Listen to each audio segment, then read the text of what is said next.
For bodies found in SW Miami-Dade home, 2 men, 2 women.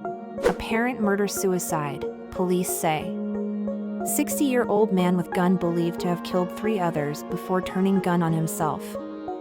Domestic-related and victims' ties are unconfirmed. Victims: 85-year-old hospice patient, her ex-husband, 80, her son and his wife. Relative found bodies after not hearing from 85-year-old for 3 days. Police stress importance of mental health and urge the community to seek help if needed. Such a heartbreaking tragedy. My thoughts are with the victims' loved ones during this difficult time.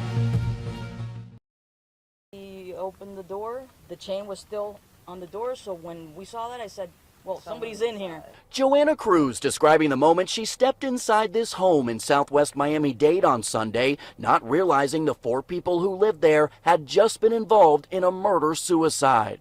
I saw the elderly lady's body on the bed to the right, the elderly man's body to the other bed on the left, blood coming out of their mouth, and the wife in the other room also with her head facing up with blood. So I said he either shot him or stabbed him because there was blood, and it looked like it was dried up, so it was a few days already.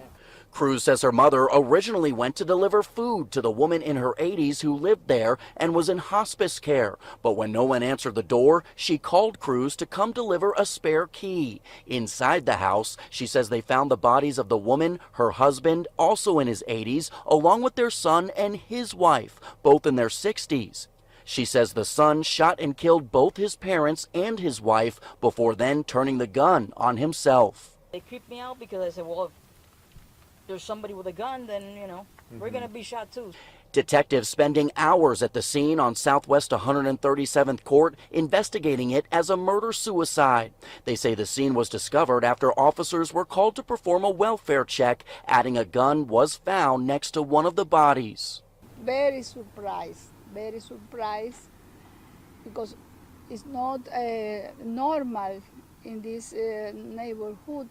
Neighbors understandably upset as they're now left to wonder why someone would be motivated to carry out an act like this. I feel like I'm in a nightmare because it's very unpleasant to see that, and an elderly woman that was a beautiful soul, a beautiful person.